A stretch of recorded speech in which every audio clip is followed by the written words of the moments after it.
Je me présente pour ceux qui ne me connaissent pas, je suis Myriam, la cofondatrice d'Aconeo. Habituellement, c'est Mickaël qui anime les webinaires ces derniers temps. On s'était dit que le mois de mars était un mois féminin et je commence un peu par cette parenthèse et ce clin d'œil. On essaye de féminiser les choses, vous l'avez certainement vu, on a organisé ce webinaire sur les NFT avec Willa, notre partenaire, parce que c'est vrai que la problématique l'entrepreneuriat au féminin nous sensibilise un peu. On n'en fait pas des tonnes, mais on essaye de soutenir autant qu'on le peut à ce sujet. Et c'est notamment grâce à Willa qu'on a la chance aujourd'hui d'avoir Flavie qui participe à ce webinaire et qui est à côté de nous aujourd'hui. Charlotte, qui est la responsable du programme partenariat, enfin des programmes tout simplement chez Willa, devrait arriver un peu tardivement, donc pour ne pas couper le webinaire, je lui laisserai éventuellement la parole en fin de webinaire si la question d'entrepreneuriat au féminin vous intéresse, bien naturellement. Alors, j'ai fait un gros spot sur les filles, mais les garçons, super techniciens aussi qui sont là aujourd'hui avec nous. Et merci à vous deux, Thomas, Arnaud, d'être présents parmi nous. Je vous présente rapidement. Bon, allez, Flavie en première, podcasteur tech et business. Si vous ne connaissez pas ce podcast, il s'appelle Le Board. Faut aller le voir pour les solo-entrepreneurs. Il y a plein de ressources, il y a plein de choses pour se lancer. Elle est également la cofondatrice de Fleet, qui est un collectif Web3, l'endroit où trouver en gros les prestats dans le Web3 si vous avez besoin de vous lancer dans cette aventure. On a Arnaud Toiti, avocat au barreau de Paris et de Luxembourg, spécialiste des startups et du Web3, qui sera là pour répondre à toutes nos questions juridiques liées au NFT. Et je le représente, mais on le connaît un peu tous dans l'écosystème Aconeo. Thomas de chez Marigold, General Manager de Marigold, qui est une des 8 core teams de Tezos. Il y a 8 core teams dans le monde et on a la chance d'avoir Thomas avec nous et qui nous soutient, nous, mais aussi tous nos projets, parce qu'il y apporte son expertise et donc il sera là pour le côté technique. Alors, je vois qu'on est vraiment nombreux. Je vais partager mon écran pour vous présenter les slides et partager avec vous notre webinaire d'aujourd'hui. Comment intégrer les NFT dans votre business? Comment faire en sorte et savoir si c'est quelque chose d'intéressant? On entend parler beaucoup de blockchain, de Web3, de toutes ces nouvelles technologies. On a entendu parler notamment dans l'art, parce qu'il y a eu Christie qui avait fait le grand buzz avec la vente de son premier tableau en NFT. C'est la première fois dans l'art depuis, ça a totalement explosé. Donc aujourd'hui, je peux sauter les slides, pardon, je vous l'ai déjà en même temps, comme ça vous pouvez prendre les notes également. Donc aujourd'hui, on va se poser vraiment la question de est-ce qu'il y a un intérêt, nous, d'un point entrepreneurial, d'aller se lancer dans les NFT? Donc Flavie, Arnaud et Thomas vont être là pour répondre à mes questions et j'espère que ce sont aussi les vôtres. Si vous en avez des complémentaires, il y aura bien sûr une session de questions-réponses à la fin. Alors rapidement, on va définir la notion de NFT. Quelles sont les opportunités business? Les grands, ils sont, nous, petits, on va se définir comme plus petits. Qu'est-ce qu'on peut faire à notre niveau? Est-ce que c'est une réelle opportunité marketing? Comment les mettre en place? Et finalement, est-ce que c'est rentable? Est-ce qu'il y a un business model derrière tout ça?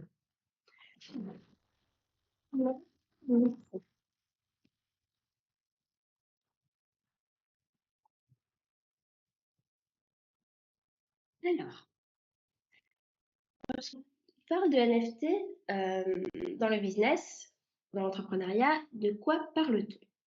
Thomas, ma première question est pour toi. Est-ce que tu peux nous définir un NFT et nous présenter quelques cas d'usage? Oui, alors, je pense que alors, c'est peut-être une redite pour beaucoup, mais c'est bien de préciser ce qu'est un asset non fongible, hein. C'est, quelque part ce qu'on appelle un NFT, donc non fungible token. C'est un token, c'est un actif, c'est quelque chose qui permet, de représenter quelque chose, qui a un sous-jacent et donc on va utiliser, la technologie blockchain pour représenter ça. Donc c'est très vague dit comme ça, Mais globalement, c'est parce que techniquement, un NFT, c'est de la donnée qui est stockée dans la blockchain et la blockchain, c'est une technologie qui permet assez, bien, c'est sa principale utilité, de faire des preuves de propriété et donc avec le sur la chaîne, on va pouvoir représenter la preuve de propriété vers un asset non fongible. Un asset non fongible, c'est, vous imaginez un Picasso, dans un musée ou, la reproduction de Picasso dessinée par ma fille, c'est pas la même valeur, ça représente bien des choses différentes. Heu, Concrètement, tu as introduit Myriam les NFT avec l'art, donc c'est un cas d'usage dont on a beaucoup entendu parler dans les médias. On a entendu parler de ce qu'on appelle les collectibles aussi, avec les collections type Bored Ape, ce genre de choses, où il y a eu beaucoup de d'art génératif en fait, là-dessus. Mais ça peut représenter plein de choses. Ça peut représenter la carte de fidélité d'un magasin, ça peut représenter tous les objets que vous avez dans un jeu vidéo, ça peut représenter des actifs financiers, dans tout ce qu'on va appeler, la finance décentralisée sur les blockchains. On voit arriver aussi des projets où ça représente des actifs immobiliers. Donc voilà, ça c'est de la donnée. La blockchain va permettre de prouver la propriété, heu, sur ces données, et puis, bah, ces données derrière, elles peuvent représenter tout un tas de choses, dans la vie réelle. Très bien, je te remercie Thomas. Est-ce que Flavie, peut-être tu as d'autres exemples, d'autres cas concrets où tu souhaiterais, en donner de que tu rencontres au quotidien? Alors écoute, on va en donner plein, je pense, parce que je vais vous donner moi surtout des cas concrets, pratiques, des usages possibles en entreprise. En gros, moi j'aime bien toujours partir de à quoi ça sert, parce que je trouve que c'est souvent plus facile de le définir comme ça. Et en fait, moi j'aborderai peut-être des exemples où en fait presque le terme de NFT va s'effacer au profit de son usage. Donc je vais laisser les spécialistes nous définir déjà le terme et les contours juridiques et si tu veux bien, j'interviendrai plutôt sur des exemples concrets de à quoi ça peut servir. Bien sûr. Alors Arnaud, malgré ta voix enrouée, je vais te poser quand même une première petite question. Juridiquement, comment est-ce qu'on peut définir un NFT? Est-ce qu'il y a des vrais, des faux NFT? Est-ce qu'il y a des questions de propriété intellectuelle? Tu peux nous en dire un peu plus sur, d'un point de vue juridique, quels sont les enjeux ou déjà la définition? Oui, oui, absolument. Alors, effectivement, je pense que déjà, il faut prendre les choses dans le contexte. C'est-à-dire que lorsqu'on va parler de NFT, on va parler de non-fongibilité, hein. C'est ce qui a été expliqué par Thomas à l'instant. Ça veut dire quoi? C'est-à-dire que concrètement, vous avez un actif et cet actif est censé, est supposément unique. Quand on pense à un NFT, dans sa définition juridique, on va penser à un certificat d'authenticité ou on va penser à un certificat de propriété. Je prends un exemple. J'ai un téléphone portable ici. Ce téléphone a un numéro de série qui est le seul logiquement correspondant à ce téléphone, pour peu que ce soit un vrai téléphone. Ça pose d'autres questions sous-jacentes, on pourra parler tout à l'heure. Et donc, ça veut dire quoi? C'est-à-dire que si demain je décide de créer un jeton type NFT correspondant à ce téléphone, qui sera en fait l'émanation numérique de ce téléphone qui est physique, eh bien, effectivement, il sera unique puisqu'il correspondra à un numéro de série de ce téléphone qui est censé être le seul correspondant à ce téléphone. Le problème, c'est que le mot NFT a été, je pense, un petit peu galvaudé depuis le départ parce que tout à l'heure, Flavie évoquait les cas d'usage, Thomas aussi. Les cas d'usage, il y en a beaucoup. Mais en réalité, si on sort de cette logique du NFT correspondant à un certificat d'authenticité ou un certificat de propriété, eh bien, on se rend compte qu'on va avoir des NFT qui en réalité sont ce qu'appelle MiCA, la réglementation européenne, des fake NFT. Ça veut dire quoi? C'est-à-dire qu'en fait, ce sont des actifs numériques. Ce sont des actifs numériques, ça veut dire des utility tokens. Et c'est pas parce que vous prenez un actif numérique, un utility token, et que vous en faites un actif qui n'est pas fongible, que pour autant, tout d'un coup, ça deviendra un NFT tel qu'on l'entend. Et ça, après, du coup, bah, ça a des incidences qui sont importantes, notamment au niveau réglementaire. Donc, pour moi, il y a le NFT tel qu'il a été pensé, c'est-à-dire euh, correspondre à un certificat de propriété, un certificat d'authenticité, soit d'une œuvre physique, d'une existence physique qu'on va mettre sur la blockchain, soit d'une œuvre digitale qu'on va également mettre sur la blockchain. Et puis à côté, on a d'autres cas d'usage qui, pour certains, tout à l'heure évoqué par exemple Thomas, les titres financiers, typiquement un titre financier, même si vous avez un qui n'est pas encore fongible, bah, pour autant, si c'est un security token, c'est un security token. Et c'est pas un NFT, c'est pas une sorte d'entités comme ça un peu à part, réglementairement parlant, juridiquement, qui volent au-dessus de tout le monde et qui correspondent à pas grand-chose. Tout à l'heure a été évoqué le standard au niveau immobilier, c'est la même chose. C'est-à-dire qu'il faut considérer que le NFT va être amené à rentrer dans des catégories qu'on connaît déjà et que le vrai NFT, il est circonscrit dans un cadre quand même relativement limité. Ouais. Je pense, si je me permets d'intervenir, Arnaud, parce qu'il y a quelque chose d'intéressant et qui est difficile à comprendre quand on rentre dans le sujet, c'est comment on normalise un terme. Arnaud vient de donner une définition qui est une définition juridique qui attend d'être cadrée en Europe par MiCA. C'est pas du tout la définition d'un NFT dans le monde des blockchains. Et donc, où quelque part, ce qui s'est construit dans le monde des blockchains, ça s'est construit autour de standards industriels. Donc, c'est le standard ERC 721 ou 1155 sur Ethereum. C'est le standard FA2 sur Tezos. Voilà, et c'est juste, il faut savoir de quel prisme on regarde, quoi. Il y a pas enfin moi ce terme, excuse-moi, mais il me dérange beaucoup de fake NFT parce que c'est pas, à Mika de dire ce qu'est un NFT. Mais en tout cas, d'un point de vue juridique, c'est à eux de le dire.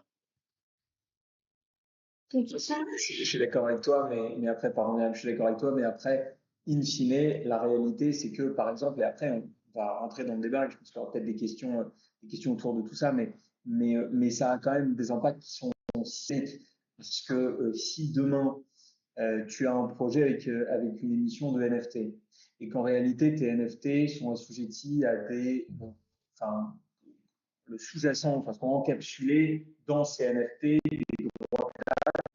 correspondent à des utility tokens et donc qui font de tes NFT des actifs.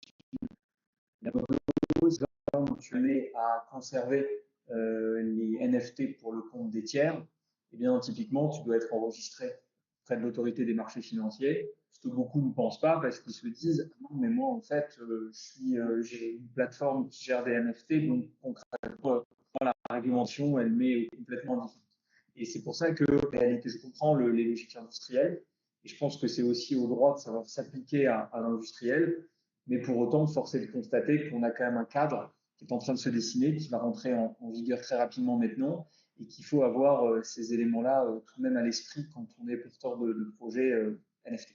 Non, mais je comprends et je pense du coup, je pense que c'est perturbant de laisser, le projet en erreur qu'on utilise des 2 côtés le terme NFT. Moi, le NFT, c'est ce que j'ai cité.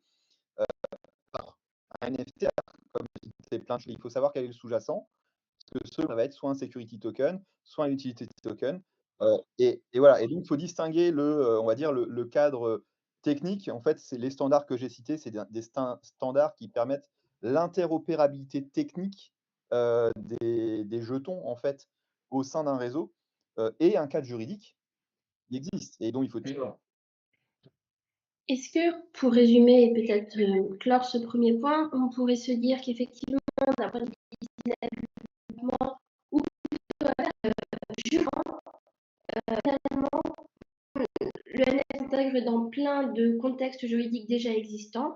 Il n'y a pas un énorme enjeu juridique parce qu'il y a déjà beaucoup de choses qui existent. Donc finalement, ça décharge un peu les porteurs de projets sur les questions juridiques, bien qu'il y en ait quelques-unes qui se posent, mais ce n'est pas ce qui est le plus prédominant dans la question de la mise en place des NFT. Et au contraire, on peut y passer beaucoup plus de temps sur le choix business, le choix technique, le choix développement. Je vais te répondre, Myriam. Je pense qu'en fait, il faut se dire que le NFT, c'est une norme technique, mais que derrière, ce qui va en tout cas sur l'accompagnement juridique d'un projet, c'est le sous-jacent du NFT. C'est-à-dire ce sur quoi si le NFT est un titre financier, eh bien, la titre financier, c'est NFT et relative aux actifs. Donc, on veut avoir un jeu qui n'est pas tangible et de travailler sur ce type de jeu ne démerde pas de devoir appliquer la réglementation du sous-jacent de ce NFT. Voilà. Je pense que c'est ça un peu qui va résumer en réalité et qui va accorder le violon avec Thomas, qui est de dire qu'il faut distinguer le. Je te remercie Arnaud. Je pense que ça met la partie juridique. Finalement, on la croyait assez claire, mais il y a quand même D'accord. Je vous propose de continuer avec l'autre question. Finalement, c'est quel est notre intérêt? C'est vraiment le but, nous, et qu'est-ce qu'on peut gagner à mettre en place ce type d'outil. Flavie, ma prochaine question est pour toi. Pour toi, quel est l'intérêt de mettre en place des NFT? Fidélise-t-il les clients auprès des marques? Quels sont les raisons pour lesquelles on doit aller vers les NFT? Alors, déjà, j'ai une première question dans le chat. Dites-moi dans quel domaine vous travaillez, dans quel vertical, dans quel pays? Parce qu'en réponse aux différents je suis un peu pas gênée sur cette, mais alors, moi j'ai été dirigeante de groupe et donc encore un an, avant que je devienne solopreneur, quand j'en parlais en comité de direction, en comex, les gens me regardaient avec des grands yeux, quoi. «Mais genre les NFT, mais de quoi tu me parles? À quoi ça va servir?» et tout ça. Ils étaient pas du tout prêts à se lancer. Ils voyaient pas en fait, quel pourrait être l'intérêt business. Ils voyaient toutes les complexités, la conduite du changement et tout. Et puis, faut dire aussi que l'image a été écornée dans un environnement corporate à cause de toute la spéculation autour et l'incompréhension qu'on avait en tant que grand public, sur ces mécanismes. Autre, j'accompagne des start-upers en incubateur comme chez Willa, par exemple. Tu sais, tu devrais regarder en fait, du côté des NFT, du Web3, voir s'il y a certains outils qui pourraient être utiles pour lancer ton entreprise. Parce que je trouve qu'aujourd'hui, lancer une entreprise sans, intégrer ça au moins dans sa réflexion et après se poser la question si ça peut être utile ou pas, c'est un peu dangereux. Donc en tout cas, il y a pas d'obligation bien sûr à se lancer dans les NFT. Maintenant, je trouve qu'il y a plein de bonnes raisons. Donc la première raison, ça va être, du coup, de développer des nouveaux business models. Donc, on va voir, les cas d'usage, il y en a plein. Ça va être de développer les bien sûr, de fidéliser les clients. Là-dessus, j'ai pas mal de choses aussi à te donner. Est-ce que tu veux qu'on fasse un petit tour sur les cas d'usage par boîte? Je regarde, je vois pas encore de messages dans le chat, donc n'hésitez pas, hein, si vous avez besoin qu'on approfondisse. Faire quelques cas, tout à fait, Ouais. pour commencer à contextualiser et à créer l'imaginaire de chacun. Voilà. Alors, 1er contexte, pour les entreprises, la relation client, je pense. Donc, quand on parle de fidélisation, quand on parle, de business model, on sait que la relation client, c'est super important de la maîtriser, vis-à-vis de ses clients en tant que business. Salesforce investit des sommes colossales, dans le Web3 et devient un acteur, incontournable de l'écosystème parce que, ils ont bien compris que les NFT, ça permet d'avoir un point de contact supplémentaire avec son client, par le biais du coup d'un crypto wallet et par le biais, d'une affinité de marque. Parce que si on fait le geste alors soit de se doter, de coûter gratuitement un NFT, on va voir qu'il y a plusieurs façons de le récupérer, c'est aussi un engagement supplémentaire et on peut multiplier les canaux de contact avec ses clients sur des nouveaux territoires de marque, d'expression. Donc ça, c'est un peu un parti pris intéressant pour les entreprises aujourd'hui et du coup, aussi des façons de maîtriser la data client, en tout cas la relation client qui va sortir des réseaux sociaux, par exemple, des plateformes, des algorithmes qui sont quand même des écosystèmes, très peu à la faveur des business, hein. Parce qu'en fait, si demain, quand Facebook avait changé son algorithme sur le groupe Facebook ou les pages entreprises et que tout le monde avait perdu du reach, en fait, les gens avaient perdu la mainmise de leur relation client. Donc, quand on parle de Web3, de désintermédiation, on parle de ça aussi, de empouvoirer, les uns les autres, dans la relation client. Donc ça peut être un bon point. Les nouveaux business models, j'en ai parlé. Alors, c'est fini enfin, je veux dire, on lance une mission, 2 000, on va gagner, je sais pas combien de millions, c'est terminé. Maintenant, il y a d'autres mécanismes pour réussir dans les NFT. Néanmoins, on peut imaginer derrière de nouveaux business models, je vous en parlerai tout à l'heure, bien sûr, vendre des, souscriptions, des produits, des collectibles, tout ça. Donc, ça peut déjà rapporter un petit peu à l'entreprise. Aussi, imaginer des business complètement différents. Derrière, comme on peut le revendre, percevoir des royalties et cetera. On implique le client vraiment. C'est pas il achète un produit une fois et après ciao, bye, au revoir. Le client devient actionnaire de l'entreprise à travers ce NFT. Enfin, si on le souhaite, en tout cas, si on lui donne un certain pouvoir, comme par exemple des royalties. Et donc, il y a intérêt à ce que l'entreprise fructifie, à ce qu'elle se développe pour que le NFT prenne de la valeur. Ensuite, il peut le revendre, il peut le louer. En fait, il y a tout un écosystème et par exemple, je pense à des entreprises qui voudraient, par exemple des formations, en ligne, par exemple, ou des produits de ce genre, des services. On pourrait imaginer que ça se vende sous forme de NFT et qu'ensuite, quand le client a terminé, ils le vendent à un autre et cetera. Ils signent de la valeur. L'entreprise et le client doivent des donc on n'a pas encore du tout vu à quoi ça pourrait ressembler ce futur business model, mais je pense qu'il y aura une image que ça va la donne. Il y a quelques années, on a vu le modèle SaaS se répandre partout, Mmh. software as a service, donc tout le monde devait être en subscription, en abonnement, à tel que même des gens, je ne sais plus ce que c'était le dernier resto qui a fait ça, des abonnements, restaurants pour avoir un mode de récurrence de revenus mensuels récurrents, RR. Et ben, peut-être que la NFTisation d'une partie du business de certaines entreprises, ça créera des business models de cette sorte. Voilà, je ne sais pas encore ce que ça va pouvoir donner, mais on sait que c'est pas juste vendre des produits de façon digitale, ça va plus loin que ça, je trouve, dans l'usage qu'on peut faire. Voilà. Je vais pas être longue, après vous me posez des questions si vous voulez d'en dire, bien sûr. Bien sûr, je te remercie. Donc toi, tu fais confiance dans ce développement et tu vois une expansion. Alors, attends, je suis confiante évidemment, oui. Par contre, je vois aussi toutes les barrières à l'entrée. Alors, si tu pour vendre moi-même Remi et cetera, il y a énormément de barrières encore. Je sais plus les chiffres d'équipement de wallet, mais moi, je viens dans mes clients, dans mon entourage proche, même des belles entrepreneurs, il y en a très peu encore qui ont des wallets. Il y a beaucoup de barrières à l'entrée, la peur de conclusion, ça va servir parce que c'est pas actuellement, c'est tout un changement de paradigme qui est. Donc, je pense qu'il vaut le coup de se lancer et de faire des petites choses pour comprendre, parce qu'aussi, il y aura le fameux pionnier qui, s'ils ont expérimenté plutôt pris des choses avant les autres, à moindre frais, ce sera plus facile du coup d'itérer là-dessus, de capitaliser et peut de trouver une idée de business model pour votre entreprise que tu te lances 30 ans après tout le monde et que du coup, tu fais que copier ce que d'autres ont fait en moins bien.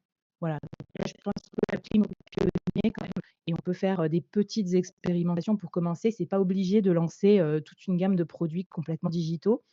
Et à ce titre, par exemple, les marques même pionnières dans le Web3, les marques de luxe l'ont bien compris. C'est pas pour rien qu'ils font par exemple des digital twins parce que c'est plus facile à appréhender pour un client. Il a une marque de luxe au poignet, il a un jumeau digital dans son wallet, un peu un certificat d'authenticité. Bah voilà, c'est rassurant, mais ça reste associé à un produit physique et c'est parmi plus, heu, les plus successful du marché, je dirais, c'est ce jumeau digital et déjà on peut en imaginer plein. Le certificat pour ma voiture, pour mon immobilier, pour mes produits bancaires. Je trouve que c'était rassurant. Mon diplôme en executive education, par exemple, parce que moi, je ne sais pas où il est mon diplôme. Si tu me demandes d'envoyer une photocopie pour un employeur, je suis bien embêtée. Alors, il existe ProSoon pour ça, qui est une start-up alsacienne et qui fait des petites choses. Merci du tips. Et oui, tout à fait, je te rejoins. J'ai discuté récemment aussi avec des projets dans la, dans la marine nationale également. C'est des grands enjeux. Euh, les jumeaux digitaux notamment. Donc, effectivement, il y a beaucoup de cas. Ça se répand, mais on n'en est qu'au début. Et il faut faire attention, il y a des points de vigilance, comme tu l'énonçais. La question qu'on souhaitait aborder là-dessus, c'est pour toi, Arnaud, les points de vigilance quand on les intègre dans son business, peut-être quels sont les risques que Flavie a commencé aussi un peu à aborder, et puis les barrières à l'entrée, mais d'un point de vue juridique. Alors, bon, effectivement, j'ai déjà commencé à évoquer la question de la qualification des NFT. Et donc, tout à l'heure, tu évoquais, Flavie, le fait qu'il y avait une difficulté pour un certain nombre de boîtes qui veulent émettre des NFT, de se dire, derrière, il y a effectivement, mine de rien, pour un pays à 60 millions de personnes, on est quand même nombreux à avoir déjà des wallets, mais en réalité, ça reste un micro-marché initié au global, c'est certain. Et donc, certains pourraient être tentés de dire, je vais dans ce cas-là faire du custody, c'est-à-dire je vais permettre de conserver moi-même les NFT que j'émettrai auprès des tiers, Sauf que si je décide de faire ça et que mon NFT est en réalité un actif numérique qui donne accès à un certain nombre de services associés à mon business, à ce moment-là, comme je l'indiquais tout à l'heure, je rentre dans la régulation et je dois automatiquement me faire réguler, me faire enregistrer et demain me faire agréer, ce qui est extrêmement fastidieux en réalité, surtout pour un certain nombre de projets qui n'en auraient en réalité pas du tout la nécessité. Donc ça, effectivement, c'est un premier point. Le second, c'est quand on pense régulation et quand on pense NFT, on pense nécessairement de propriété intellectuelle. Donc après, ça dépend évidemment les cas d'usage. Alors là, tout à l'heure, Flavie, tu parlais de grandes marques qui effectivement étaient amenées à utiliser. Ah, pardon, il y a une question de Brice, je vais la prendre en direct. Je la prends au vol, la question, si c'est possible, Marianne. Bien sûr. Bonjour, le titre PSAN est-il plutôt simple à obtenir ou est-ce une vraie barrière d'entrée pour les entrepreneurs et petites entreprises? Alors, Brice, pour répondre à votre question, c'est une barrière incontestable à l'entrée. Et encore une fois, ça dépasse très largement le cadre du sujet du jour, parce qu'en réalité, à la base, les NFT, comme je l'indiquais, ont bénéficié d'une forme de tolérance. Ça m'a toujours un peu surpris, mais bon, pas tant mieux d'ailleurs, une sorte de tolérance qui faisait qu'on considérait que ce n'était pas vraiment des actifs numériques. Il a fallu d'une certaine façon, se fait la réclame. Maintenant, pour répondre à la question précisément, oui, c'est pas évident à obtenir. C'est pas tant le dossier en lui-même qui est compliqué. Bon, il y a un travail à faire. Le régulateur est rigoureux et il est de plus en plus d'ailleurs, puisque je rappelle que c'est pas évident qui a été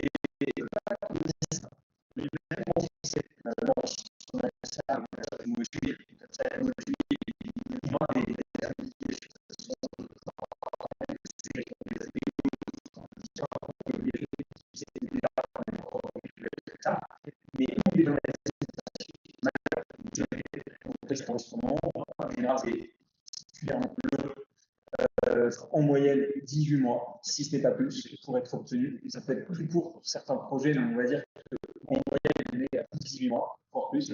Et lorsque vous n'êtes pas enregistré, vous ne pouvez pas exercer votre activité. Peu que cette activité nécessite automatiquement l'enregistrement. Si effectivement on part en postulat, comme disait Flavie, que en réalité, les gens, et lorsque vous n'êtes pas enregistré, que vous êtes porteur de projet NFT, vous pouvez créer des NFT, que cette activité nécessite s'associer et que vous vous dites, ben non, là, je vais faire du custody et donc je vais conserver les NFT pour le compte de mes clients. À ce moment-là, vous devez être enregistré et tant que vous ne l'êtes pas, vous ne pouvez pas le faire. Donc vous ne pouvez pas agir en attendant d'être enregistré. Vous devez être enregistré pour pouvoir exercer cette activité. Voilà. Donc oui, pour répondre, c'est une barrière à l'entrée. Elle est faite pour ça aussi, hein, parce que c'est une manière aussi de contrôler les acteurs qui font un certain nombre d'activités qui sont sensibles. Faire de la conservation d'actifs pour compte de tiers, c'est pas neutre. Hein, c'est ce qui a abouti récemment dans cet écosystème à ce qu'il y ait un certain nombre de plateformes qui montraient leurs limites. Donc on voit bien que c'est pas neutre, mais effectivement c'est plutôt fastidieux, c'est pas quelque chose de simple à obtenir. Bien, je te remercie. Ouais. Je vous laisse regarder une question en direct et n'hésitez pas à les solliciter, parce que quand je partage mon écran, je n'ai pas dessus. On a compris les enjeux, je pense, on a eu quelques exemples et on arrive à se situer. Encore une fois, tout ça, on va très vite, mais dans le cadre d'un webinaire, hein, n'hésitez vraiment pas à poser vos questions et puis à nous solliciter aussi par la suite. C'est une simple présentation pour vous. Si l'enjeu est plus grand dans votre entreprise, on sera tous ces participants autour de la table ronde ravis de pouvoir vous aider par la suite. Je vais rentrer un peu plus encore dans l'opérationnel finalement et Thomas, je vais te poser une question. Tu es un développeur, tu t'y connais, on a le fantasme, tout est facile. Est-ce qu'il faut être aussi expert que toi pour les mettre en place ou est-ce que quelqu'un novice ou un simple entrepreneur peut y arriver? Quelles compétences faut-il avoir pour mettre en place ces NFT? Ouais, il faut voir le NFT comme un projet, donc c'est, pourquoi on décide de le faire, quel type d'usage. Et donc il y a différentes, on va dire, couches, pour sécuriser son projet. Bien sûr, l'équipe, a son lot de compétences. On voit que le succès, un peu comme je disais, c'est la relation client que vous avez, donc la relation que vous avez créée autour de la communauté de vos NFT. Et en fait, ce qu'on constate dans les projets récents, c'est que les projets qui réussissent, c'est les projets qui créent vraiment une communauté autour du projet. Mmh. Et donc ça, c'est pas parce que vous allez sur la plus grosse blockchain ou une petite ou une très spécialiste sur votre domaine que vous avez ça. C'est vraiment la relation que vous avez créée. C'est une dimension marketing. Et enfin, je pense qu'un projet successful, il a besoin d'un community manager qui gère sa communauté. Donc, là, quelque part, je réponds à côté. Le premier succès, pour moi, il n'est pas technique. Ensuite, techniquement, par contre, c'est à vous aussi de vous poser la question de quel niveau de sécurité. Enfin, on s'est dit en intro que le NFT, c'était, ça représentait un acte de propriété. Quel niveau de censure vous pouvez accepter sur ces actes de propriété? Aujourd'hui, énormément de blockchains sont censurables. Et c'est un vrai problème de voir autant de projets sur si c'est un NFT qui est critique pour je pense que la question de qui peut censurer et demain voler quelque part tous les NFT où c'est pas ça qui va se produire le problème, c'est décider d'arrêter votre service de manière autoritaire parce que il y a un concurrent qui a été financé par les VCs qui ont financé la blockchain, parce que tel gouvernement trouve que votre projet ne lui plaît pas. Donc c'est des vrais sujets. Enfin, je parle de chaînes comme Binance, comme Polygon, qui sont des chaînes hautement censurables. Si vous allez sur des chaînes comme Ethereum, comme Tezos, c'est pas les mêmes risques. Et encore une fois, c'est que votre chiffre. On a vu Porsche sur Ethereum et Manchester United sur Tezos, qui a été un gros succès, pour donner des exemples concrets. Et ça s'est joué par rapport à l'implication de la communauté, comment vous communauté sur pionnière, comme disait Flavie, ça veut dire de comprendre les codes du Web3 et être capable d'utiliser ces codes pour animer votre communauté. On peut faire ce que j'ai fait de citation twist. Enfin, quand je dis opportuniste, ça veut dire cacher quelque part si le client a besoin d'avoir un wallet. Enfin, en tout cas, on n'a pas besoin d'avoir un wallet qui fait peur à ses clients, sans pour autant avoir besoin d'être custodial. Donc, il y a des liens d'enrôler des gens avec leur login Google, login Facebook, etc. Des choses qu'ils ont l'habitude d'utiliser sur tous les sites, sans pour autant envoyer les données chez Google et Facebook, et donc sans rentrer dans les cases qui vont vous obliger à être PSAN.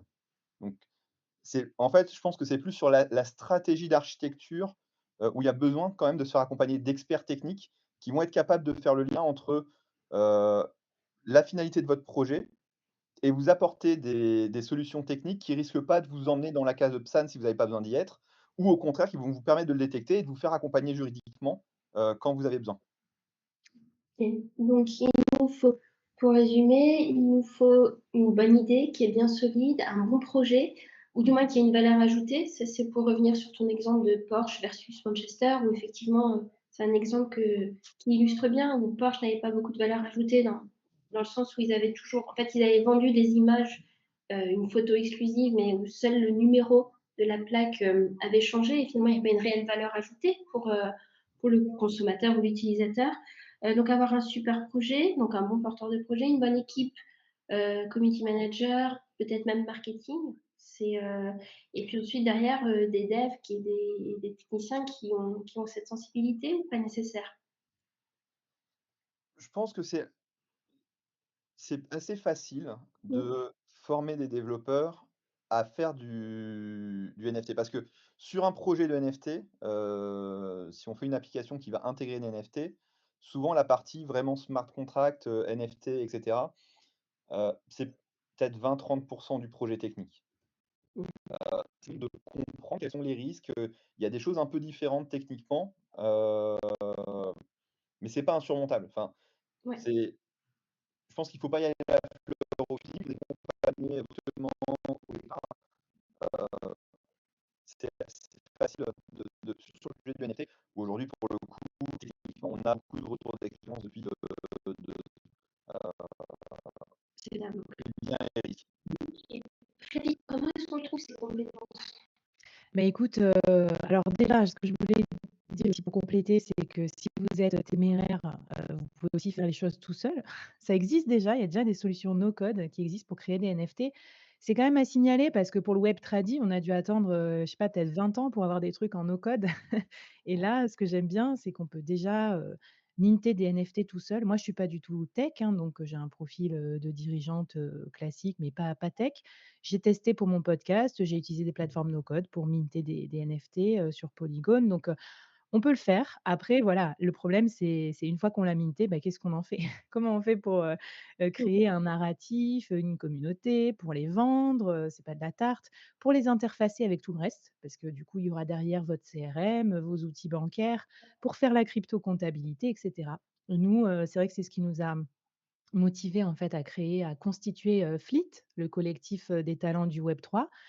Parce que les talents sont rares, parce que, c'est pas évident de trouver en gros, c'est des équipes pluridisciplinaires qu'il faut pour lancer des NFT. Donc, ça sert à rien de recruter une personne, et en plus, vous avez pas les moyens d'en recruter 50. Donc du coup, forcément, l'externalisation des talents, elle est idéale dans le contexte Web3 parce que c'est un projet, c'est plusieurs personnes qui doivent bosser ensemble.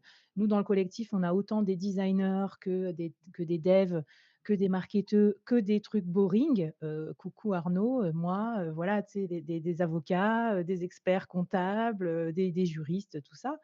Et en fait, tout ça, c'est important pour le projet. Voilà, qu'est-ce que je peux te dire des clients qui nous contactent? Déjà la stratégie quand même, c'est vrai que c'est important. Donc où on va? Qu'est-ce qu'on veut faire à travers ça? Donc c'est un tout petit peu supérieur à juste le NFT, donc des fois on revoit la roadmap aussi, de la stratégie.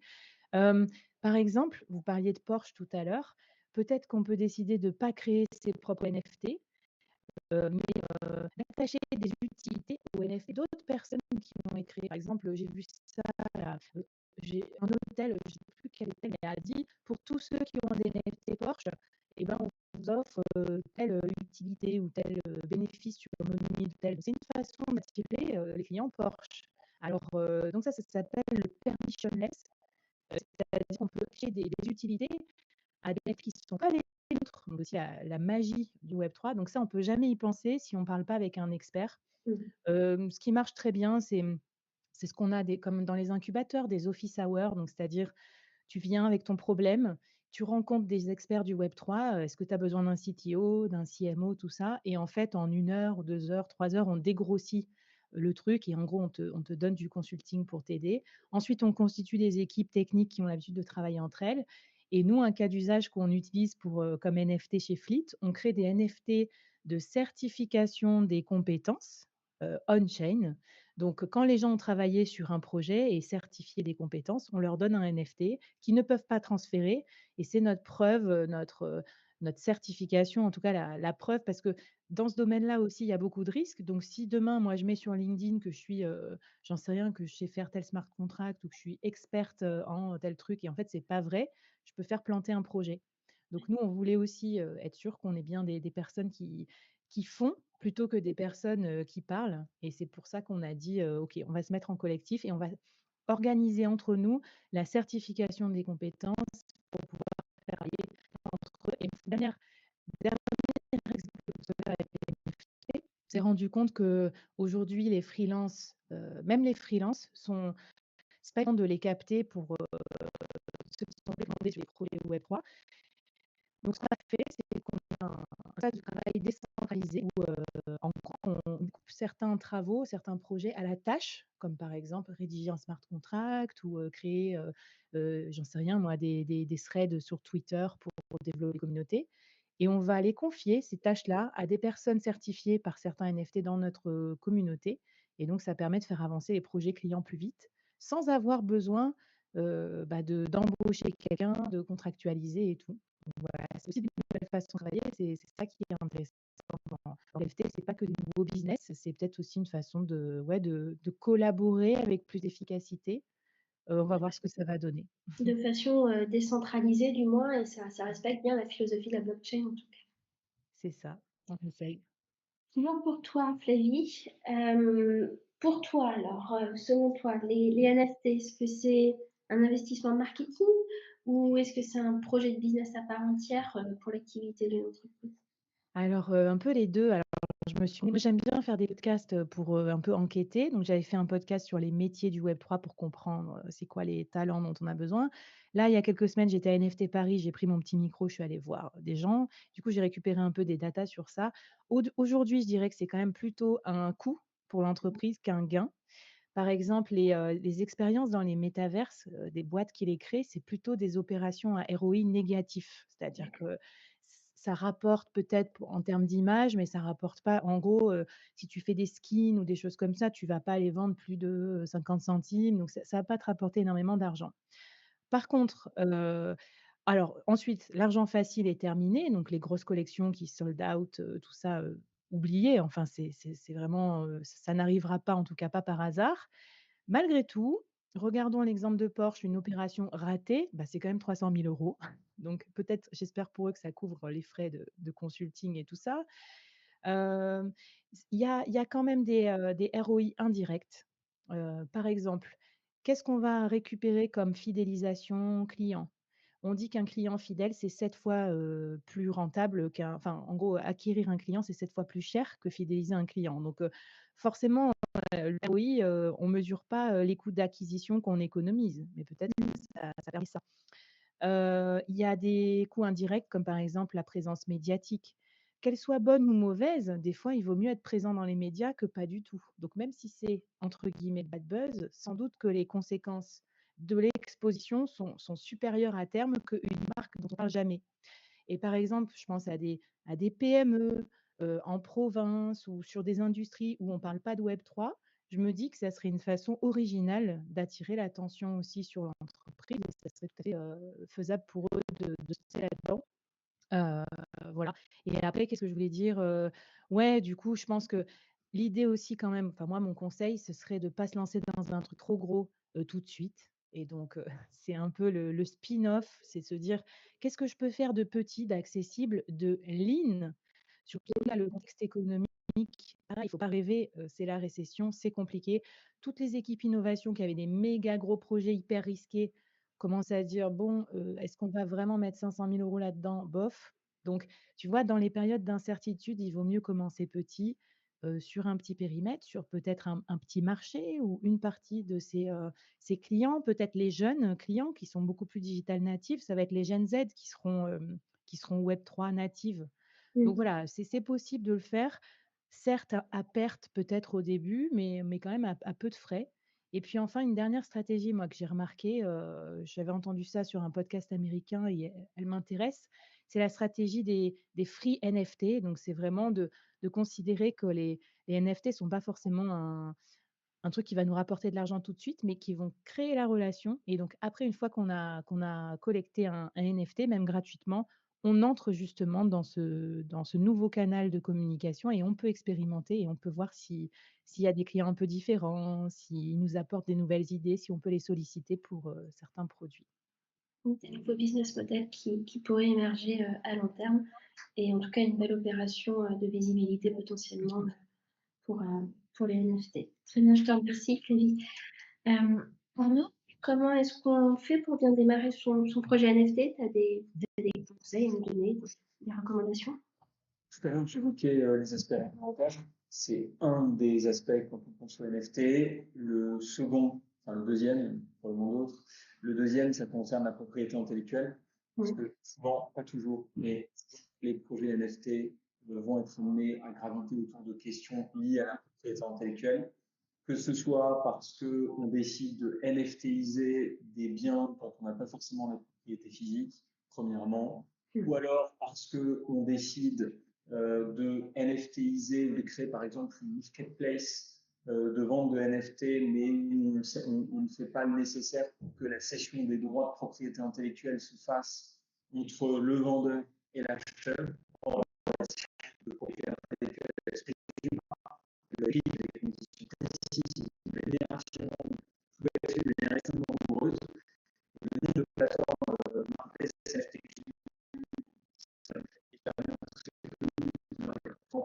et précis en la matière et qui font que cette propriétaire en réalité en NFT que vous mais en réalité vous n'avez pas les droits associés. C'est un sujet qui est évoqué. Les collectibles, parce Thomas, notamment les singes que tout le monde connaît. Typiquement, lorsque vous achetiez un de ces singes, vous aviez tous les droits associés au singe, ce qui veut dire quoi? Ce qui veut dire que techniquement, ceux qui sont propriétaires, vous connaissez certains qui sont propriétaires de ces NFT, peuvent demain décider de créer une chaîne de t-shirts à l'effigie de ces singes sans problème, parce qu'ils ont la capacité de pouvoir les reproduire sur d'autres supports sans difficulté. La plupart des NFT qu'on achète sur une marketplace NFT, c'est absolument pas le cas. Et donc, grosso modo, on n'est même pas certain qu'on acquiert les droits, et encore moins certain que nous acquérions les droits de quelqu'un qui les avait au départ. Et donc, au final, on remonte la nuit des temps, et donc il faut savoir gérer ce qu'on appelle les chaînes de contrat en matière de propriété intellectuelle. C'est déterminant, et ça, c'est justement fait correctement. Donc, il y a un sujet pays, propriété intellectuelle très large qui doit être traité et qui est souvent négligé, ou en tout cas n'est pas traité comme il devrait. Et je souscris Arnaud, juste je complète parce que quand tu crées tes NFT aussi, des fois, tu sais pas exactement, vraiment, décrire ce qu'il y aura comme utilité dedans. Et ça, je pense que c'est un peu unique. Donc pour les médias, par exemple, abonnement à vie ou accès à vie à la communauté, ça veut dire quoi? La vie de quoi? Et si demain tu arrêtes ton business, qu'est-ce qui se passe? Alors moi, je sais que j'en parlais aussi avec Aurore, qui est avocate en propriété intellectuelle et qui nous mettait en garde contre ça. Donc comme on est un peu dans le démarrage, on n'est pas toujours très clair dans ce qu'on met dans les termes du contrat et finalement un NFT, c'est quand même un contrat.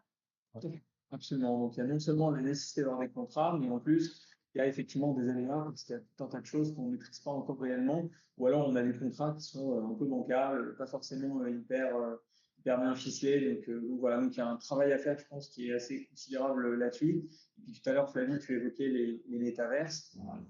Il y a aussi des questions qui se posent en termes de marque sur la métaverse, c'est-à-dire que techniquement, quand on dépose une marque, on a des classes avec des catégories. Demain, vous avez une marque qui fonctionne dans le Web 2 et vous décidez d'aller dans le Web 3, vous faites des NFT. Est-ce que cette marque, elle est protégeable dans le Web 3 ou pas? Ça va dépendre. Ça dépend de la manière avec laquelle la protection a été effectuée, si tant est qu'elle a été effectuée d'ailleurs dans le Web 2, etc., etc. Donc, il y a des impacts.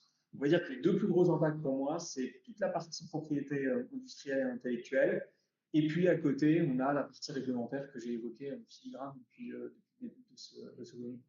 Il y a bien un intérêt à poser les choses, au moins de prendre l'avis d'un spécialiste, d'un avocat pour bien poser les choses en avant de se faire accuser. Thomas, peut-être que toi aussi, tu as des conseils finalement pour bien. Ouais.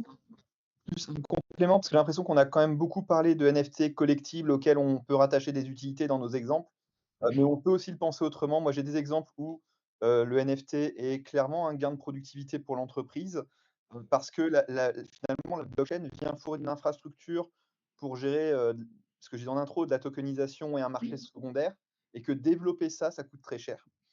Par exemple, j'accompagne actuellement alors je ne peux pas encore donner beaucoup de détails, mais j'accompagne une société qui globalement vend des objets et les stocke. Et le NFT est un peu livré. Et je pense directement au but de la mais je peux aussi décider dans mon de rouler mon NFT de l'acheter. D'accord. D'accord. Donc, là, en fait, on est plus sur une utilisation, de revoir des process en interne ou d'organisation d'une entreprise. En fait, qui est vraiment une gestion, comme on dit, non custodial de la propriété. Le client qui a acheté est le propriétaire, etc. Il y a un marché secondaire dessus qui est natif. Mmh. On peut éviter des contrats comme dit Flavie tout à l'heure. Mais quelque part, là, c'est vraiment l'inverse des exemples qu'on a donnés précédemment. C'est pas l'art ou la propriété ou le design qui est important, c'est plus les utilités qui sont directement attachées à ce token. Oui. Après, on peut toujours travailler, effectivement, c'est toujours sympa dans le monde des NFT de travailler avec un artiste ou un graphiste qui va donner quelque chose de joli parce qu'au moins on a quelque chose de sympa dans son wall. C'est hyper intéressant ce que tu dis parce que c'est vrai que le NFT aujourd'hui, on le voit beaucoup comme un produit marketing, mais avec cette remarque, on se rend compte que ça peut aussi être un outil d'optimisation ou peut-être de scalabilité d'une startup dans le sens où on peut mettre en place ces outils en interne pour revoir ses process et se structurer différemment. Donc, c'est aussi une porte pour tous ceux qui nous suivent aujourd'hui et s'intéressent finalement à ces problématiques Il n'y a peut-être pas un besoin marketing et communication éminent, mais il y a peut-être un intérêt d'un point de vue organisationnel. Et c'est top d'avoir cette information. Je pense que c'est très utile. On arrive au bout de nos questions. Avant d'entamer les questions-réponses, je ne sais pas si tous les trois vous aviez un complément d'information, des choses que vous souhaitiez partager, ou est-ce qu'on laisse la parole tout simplement à notre audience de jouer. Non, personne n'a des choses parmi vous trois, les intervenants, Thomas, Arnaud, Flavie. C'est bon, on laisse la parole. Une question sur la propriété intellectuelle dans le chat. Oui. Je lis, les droits et la propriété intellectuelle sont-ils écrits dans les smart contracts? Si l'auteur est bien propriétaire de ses droits. Petit point. Est-ce que les droits et la propriété intellectuelle sont écrits dans les smart contracts? Alors, moi, je pense qu'il faut bien distinguer la blockchain, enfin l'off-chain et l'on-chain, et tous les contrats de propriété intellectuelle, en fait, sont rédigés off-chain et pas directement dans les smart contracts. Parce que ça crée trop de complexité de les écrire à l'intérieur de la blockchain, puisque par définition, comme vous le savez tous, la blockchain étant inaltérable et non modifiable, ça voudrait dire qu'à chaque fois qu'on veut faire une modification du contrat, il faut faire un nouveau contrat derrière, ce qui est quand même particulièrement compliqué. Donc en réalité, on les réalise chaîne. Voilà. Il est toujours possible d'utiliser du timestamping hein, si vraiment vous voulez renforcer et tirer profit de la blockchain. Je plus soit Arnaud, rédiger le contrat off-chain et utiliser un service de timestamping qui permet d'avoir un horodatage vérifié du contrat dans la blockchain. Et voilà.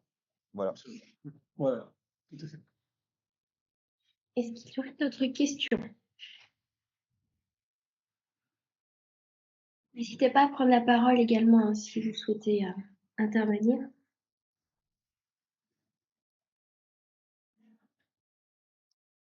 Non? Je ne sais pas si Charlotte nous a rejoint de Willa. Oui, je suis là. Tu es là? Désolée, je suis dans l'open space. Ce que je te propose, c'est que je vais remonter un peu dans la présentation, mettre la slide de présentation de Willa, pour que tu puisses nous en dire un petit peu plus sur Willa, l'entrepreneuriat au féminin. Oui, avec plaisir. Du coup, effectivement, donc vous avez pu bien échanger avec Flavie aujourd'hui. Je vais mettre ma caméra, vous me voyez? Est-ce que vous me voyez? Ouais, parfait. Qui est experte chez Willa. Et du coup, effectivement, l'objectif de cette table ronde, c'était d'échanger sur le Web3 et c'est pour ça que j'avais proposé à Flavie d'intervenir.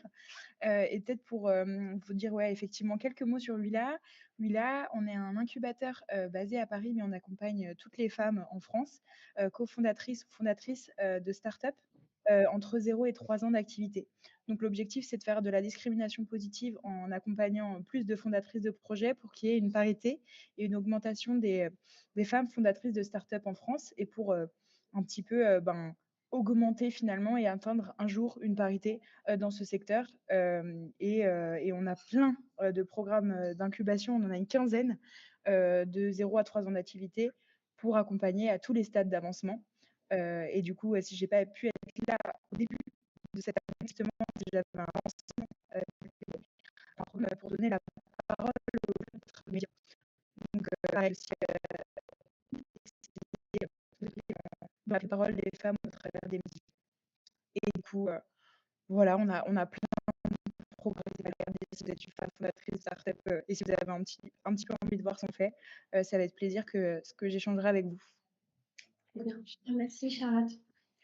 Écoutez, est-ce qu'il y a des questions qui sont venues entre-temps? Non? Pas de questions supplémentaires? Dans tous les cas, vous savez où nous retrouver. Alors, il y a une question de Brice Marianne Muscore. Super. Je te laisse la citer. Très bien. Alors, cette question encore autour du juridique. Existe-t-il des intermédiaires PSAN qui stockent les NFT d'une petite entreprise pour éviter de devoir monter un dossier PSAN et imposer aux utilisateurs d'utiliser un wallet? J'espère avoir été clair. Je crois que c'est Arnaud qui avait levé la main pour répondre. Oui, Brice, vous avez été clair. Alors, c'est une très bonne question, qui est une question qui, d'ailleurs, encore une fois, qui va bien au-delà de la présentation du jour, qui est celle de savoir si on peut, en réalité, s'imposer un PSAN déjà existant pour éviter soi-même de devoir obtenir un enregistrement. Moi, je fais partie d'une association qui s'appelle l'Association de défense des actionnaires. Dans ce cas-là, mission qui a été montée pour justement travailler sur un statut, on va dire, grise. Donc, il s'agirait en réalité d'aller s'adosser à un PSAN qui existe déjà pour pouvoir bénéficier de ces services, notamment de stockage d'actifs numériques. Pourquoi que les NFT soient des actifs numériques, hein, ça dépend, on l'a vu en liminaire si ça entre dans cette catégorie, pour justement éviter d'avoir soi-même à aller chercher le PSAN ou en attendant d'aller soi-même chercher le PSAN. Effectivement, c'est un sujet le PSAN est compliqué à obtenir, l'agrément MICA encore plus compliqué à obtenir. Et donc, il faudra nécessairement qu'on trouve un moyen d'avoir une sorte de statut d'agent contractuel de PSAN, parce que l'agent de PSAN, au sens réglementaire du terme, n'existe pas et en tout cas n'a pas vocation à exister pendant un certain temps. Et donc, OSN se parle et qu'on est en train de travailler sur un statut pour justement permettre de mettre. Donc voilà, donc ça c'est en cours, on pourra en discuter en one-to-one si vous le souhaitez avec plaisir. Je te remercie, Arnaud. Je vous remercie tous d'avoir participé et d'avoir répondu à ces questions, d'avoir mis vos expériences, vos expertises à contribution de notre écosystème. On clôture pour notre part notre cycle Web3. Nos prochains webinaires seront très certainement un peu plus comptables. La période fiscale aussi fait qu'on reviendra un peu sur nos basiques. Vous pouvez nous retrouver sur les réseaux sociaux. Si vous avez des questions, vous pouvez nous contacter en direct. On vous mettra aussi en relation avec nos experts avec grand plaisir. Ça va prendre le temps de maturer de votre côté, mais on sera là même après ce webinaire. Le webinaire est enregistré, donc vous pouvez le retrouver aussi sur nos chaînes YouTube, là où il y a tous les autres webinaires en ligne. Merci d'avoir été aussi nombreux. À bientôt et c'est un plaisir.